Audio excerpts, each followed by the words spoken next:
Olá! Hoje eu tenho um convidado muito especial. Nós vamos falar com o Matiu Te Hook. Ele é neozelandês, ele é maori, a cultura indígena tradicional da Nova Zelândia. Ele é músico, ele é escritor e ele é um grande amigo. E hoje nós vamos falar sobre a importância de vulnerabilidade e de rever o papel do masculino e do feminino na nossa vida e de valores humanos importantes nesse momento de mundo. Matiu, thank you so much for being here. Kia ora, Sandra. Thank you for bringing me in, and greetings to everybody out there tuning in to us. When I was recently listening to you in a concert, you were talking about standing up as a man in a way that you believe it's important, that is different from the way some societies that are very patriarchal operate. And if we even consider the workplace, it's super patriarchal. Especially in Brazil, in our culture, the society is very dominated by men. So I just wanted to listen to you a little bit about how do you see the world right now, the role of the men, the feminine and the masculine, and how, what you're learning about that. Yeah, that's been a big part of my journey over the years, is learning how to be a solid yet soft man and how to appreciate and lift up the women around me. I'm very aware that there's a history of men not honoring and not supporting women. And unfortunately, it is still like that in many parts of the world. So for me, I've spent a lot of time working on myself as a man so I can be strong, so I can be gentle as well, and break out of those stereotypes that we're offered as children, that we see on movies, that we see in our society. And I also believe that it's a really important time for men to really show up, do their work, so that we're not boys in men's bodies. So we do our work, we heal our past, we strengthen ourselves so we can lift up the women around us.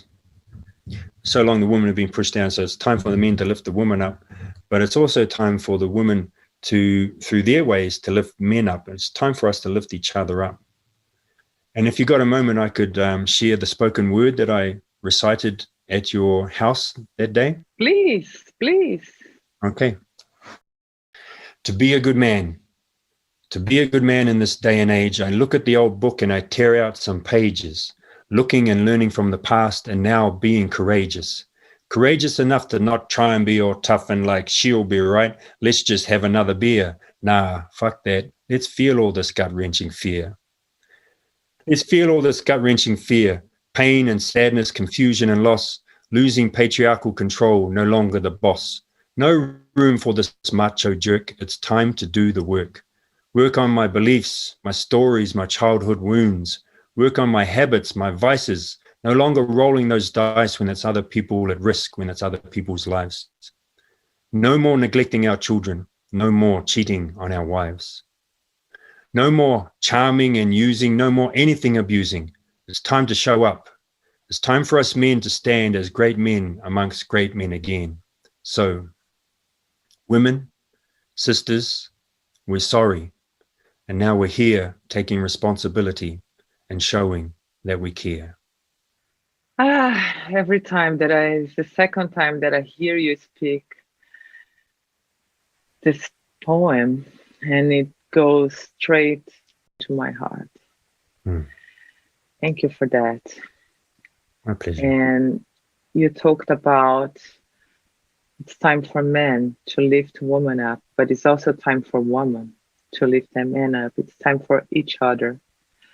I worked since very early as well in my life, and my journey took me actually to be the vice president of a big multinational company, an agency, advertising agency, at the age of 28. And when I was 30 years old, I had 250 employees in 5 different countries. And one day I looked at myself and I saw that I was doing the same as men. You know, I had so much, because that's how we learn to survive in the workplace. And my boss was super patriarchal. It was really actually even aggressive. And to survive, I learned to do the same, you know, to be this strong and, you know, nothing will touch me. So now your words, and it took me actually 10 years of therapy and inner work to actually welcome the feminine in me and to have a more balanced feminine and masculinity. So I hear what you're saying, that we both need to lift each one's up. And I think that's an important skill, just to be in the word. And I wanted to ask you also about vulnerability. You know, we live in a time that is very competitive, especially in the workplace. You know, it's super competitive. And what do you think is the role of being vulnerable in that context? What is this important right now? I think the first part of being vulnerable for me is being authentic and being transparent. And people will accept you or not, but at least they know who they're dealing with. I think another part of it is acknowledging when we've made mistakes and owning the mistakes and cleaning up the mess that we might have made through our mistakes. For me, when somebody, especially a leader or someone I look up to, says, I made a mistake, I did it, I'm going to clean it up, my respect for that person goes, regardless of the size of the mistake or the transgression or whatever they've done. But when people say it was their fault or I wasn't responsible, it's like, now I can't trust you, you know? So I think being vulnerable for me is being transparent. And regardless of what you've done, when people are honest about it, my respect for them is there. In fact, the worst, if they've done really bad stuff and they own it, my respect is there for them, and I start trusting them, even if they've done things that I might think are whatever. So I think that's a big part of it. You know that I interviewed Cristina Nogueira, that is a consultant and advisor to some of the CEOs of the biggest companies in Brazil. And I was talking to her about what is important to someone, what the companies value in the professionals they work for, and what she would think it's important. And she was talking exactly what you said about reliability, about, you know, owning your mistakes. There is no problem of doing mistakes, but owning your mistakes and, you know, really having a attitude of, okay, what can I do about it? Like, for example, traffic. We have very huge traffic in Brazil. You go to big cities like São Paulo, like Rio, you stay an hour at least in traffic. And then she said, okay, you arrive in a meeting and said, oh, I'm sorry, there was traffic.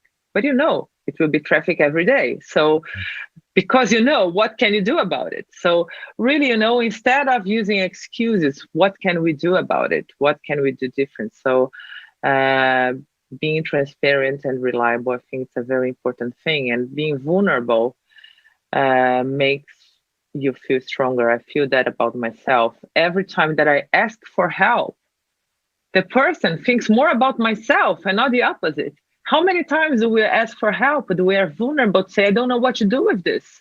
Can you help me? And it always, I can see the respect increases and not diminishes.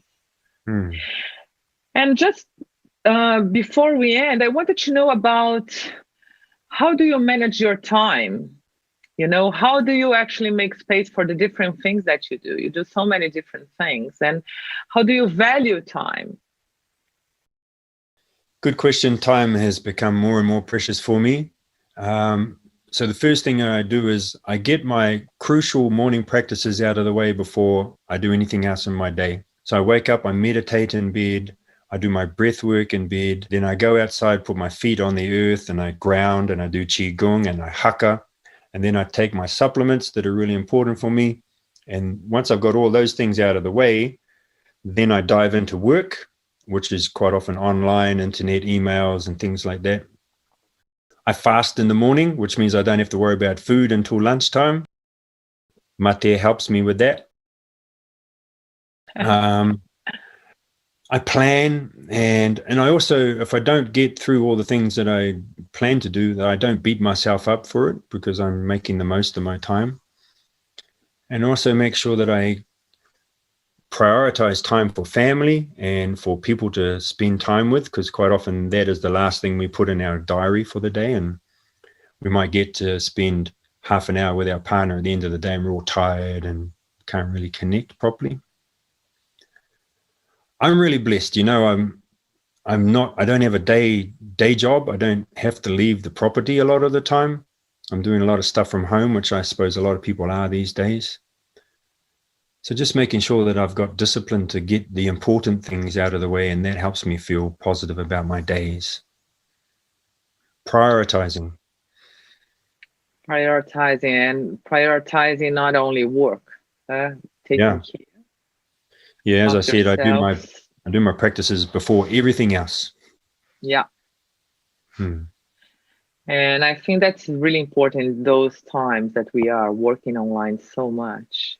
For example, if I have 3 conversations online, one after the other, I am exhausted. My energy goes, completely goes away. So I learned over time to understand that I need to have 15-minute breaks before one call and the other. I won't do a workshop. I do lots of workshops online with big groups, but I won't do a workshop of more than 2 hours without a break. So just learning, and that we need to be in a good place so that we can do the work that needs to be done. I think it's a super important. Would you like to say anything to the people in Brazil that are listening to you right now that you think could help our country in this moment in time? We have, just as a reference, we are one of the worst countries in the world dealing with the pandemic. And I am, when I talk about the professional of the future, I am very aware that for people like myself, like you, we live in a nice place. We can work online. So, okay, life, it's hard, but it's good. But for some people that lost their job or they are living in a very small place, life can be very hard. So what would you like to say to people in Brazil right now? I think apart from doing what you can to take care of yourself and all of your well-being areas, I think it's really important that we stay in our power all the time and we don't give our power away. And I know that in times like this, our governments and the media can say, we're here to save you, we're here to look after you. And I think that's really lovely, but I think we need to make sure we look after ourselves and we don't give our power away. Take care of ourselves and don't give our power away. I will stay with this for a while now. Thank you for this gift. Grato. And thank you for being here today, Matiu. It was an amazing conversation. It's been my pleasure. It's been really lovely to spend some more time with you and to share that. And also I hope that my offerings can bring something to the people listening. It's been really lovely to share. E obrigada a você que está nos assistindo. Se você quiser ver outra entrevista da série Profissional do Futuro, ou quem sabe rever a entrevista com o Matiu, acesse Globoplay. E até a nossa próxima entrevista.